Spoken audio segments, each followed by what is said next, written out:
ज्याच्याकडे सत्ता आहे तो जर लोकांना फुकट पैसे देऊन जर सत्तेत येत असेल, म्हणजे त्या राज्याला, बिहारला विकत घेतलं मोदींनी, नितीश कुमारांनी, पैशांनी चमत्कार केला. ज्या महिलांना खायची भ्रांत आहे, जे कुटुंब बिहारमधून विस्थापित झालेत, त्या सगळ्या बिहारच्या महिलांना जर त्यांच्या खात्यावर थेट 10-10 हजार रुपये मिळाले असतील, मग हे जे आता आकडे दिसत आहेत हे फक्त विकत घेतलेले आकडे आहेत. पैसे वाटून सरकारी तिजोरीतले जर सत्ता मिळत असेल तर हे विचार करायला लागणारी गोष्ट आहे. दिवाळीच्या अगोदर 7,500 रुपये सरसगट सगळ्या महिलांना मिळाले. येड्या झाल्या महिला. एकनाथ शिंदेंनी जी लाडकी बहीण योजना काढली, लोकांनी भरभरून मतदान दिलं. रेकॉर्ड तोड शिंदे गटाची आणि भाजपची लोक निवडून आली. ज्यांची अपेक्षा नव्हती ती पण निवडून आली. ज्यांनी तिकीट मिळवलं ते यशस्वी झाली. तशीच परिस्थिती बिहारमध्ये आहे. ते 10,000 रुपये मिळाले म्हणजे तुमच्या 5 वर्षाचं कल्याण झालं का? तुमच्या पिढ्या आता अपघाताविना, गुंडागर्दी, दादागिरी विना किंवा एकदम पिकाला हमी भाव, सगळं सुजलाम सुफलाम, सगळे रस्ते चकाचक, सगळं मिळणार आहे का तुम्हाला? मग तुम्ही बिहार सोडून आता इतर राज्यांमध्ये पोटा पाण्यासाठी, कामधंद्यासाठी आता जाणारच नाही का? 10,000 रुपयामध्ये कल्याण झालं का? तुमचा अभिमान आहे की नाही? तुम्हाला काही आयडियोलॉजी आहे का नाही? मित्रांनो, लोकशाहीचा जो अस्त होतोय, जे काही सार्वभौम धर्मनिरपेक्ष लोकशाही आपल्या देशामध्ये आहे, ते संपवण्याचं किंवा संपण्याचं तुम्हाला कारण पाहिजे का? पाहायचंय का तुम्हाला लोकशाही कशी संपते? स्वाभिमान, निष्ठा आणि अभिमान ह्या सगळ्या गोष्टी आता इतिहास जमा झाल्यात. पाहिजे का तुम्हाला? हे सगळं पाहायचं असेल तर बिहारच्या निवडणुकांचे निकाल बघा. म्हणजे प्रत्येकाला विकत घेतल्यानंतर कसं आपल्या बाजूने बहुमत मिळतं आणि लोकांना सुद्धा फुकटात पाहिजे, काम करायचं नाही आणि सगळं सहज मिळतंय, त्याच्यामुळं किंमत कशाचीच नाही. आणि त्याचे परिणाम म्हणजे 224 विधानसभा मतदारसंघाच्या तिथल्या विधानसभेच्या निवडणुकामध्ये 122 बहुमताचा आकडा पाहिजे आणि जवळपास नाही म्हणलं तरी 160च्या जवळ भाजप आणि नितीश कुमारांचा जेडीयू हे पोहोचतायत. हा काही चमत्कार आहे का? किती वर्ष झालं नितीश कुमार मुख्यमंत्री म्हणून? 10व्या वेळेस? यार चमत्कार. पण लोकशाहीनं लोकांनी मतदान केलेली खरी माणसं कुठे आहेत? आणि विकत मतदान घेऊन जे मतदान झालंय ती माणसं कुठे आहेत?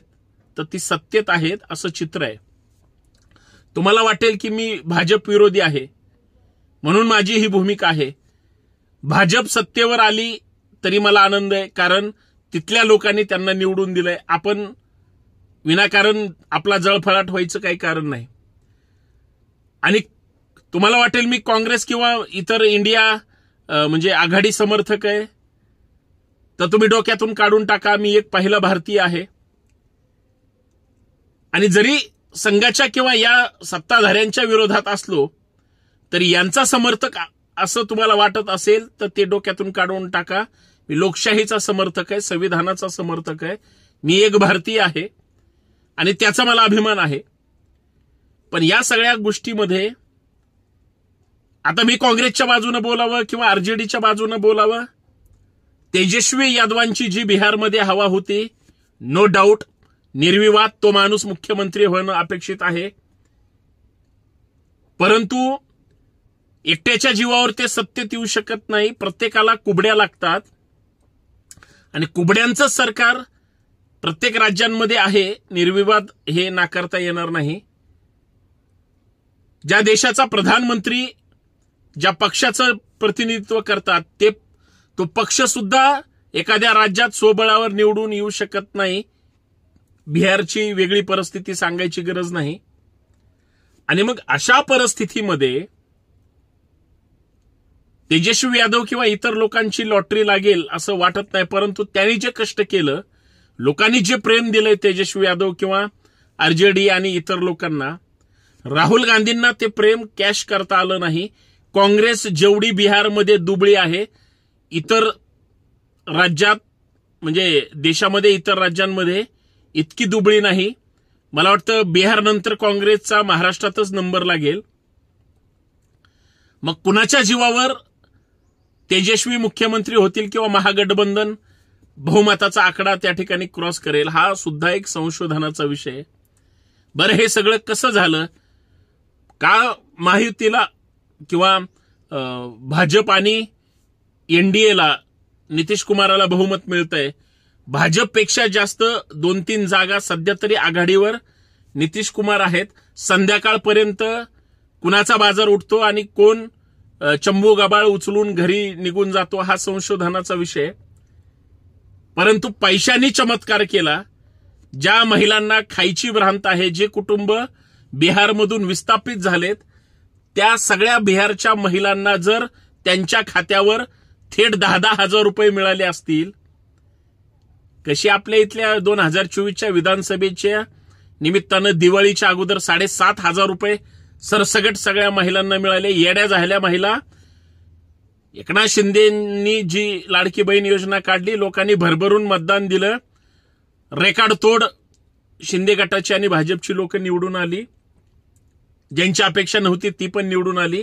ज्यांनी तिकीट मिळवलं ते यशस्वी झाली. तशीच परिस्थिती बिहारमध्ये आहे.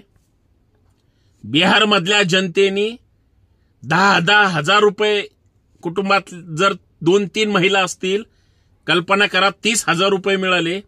म्हणजे मुली आणि आई जर असेल, सासू आणि सून जर असेल, लेक असेल, अशा सगळ्यांना जे काय असतील ते. मग हे जे आता आकडे दिसत आहेत, हे फक्त विकत घेतलेले आकडे आहेत. पैसे वाटून सरकारी तिजोरीतले जर सत्ता मिळत असेल तर हे विचार करायला लागणारी गोष्ट आहे. आणि हाच लोकशाही अंताचा सगळ्यात खरा मुद्दा आहे. मला सांगा ना, पैसे घेऊन मतदान करणं हा स्वाभिमानाची गोष्ट आहे का?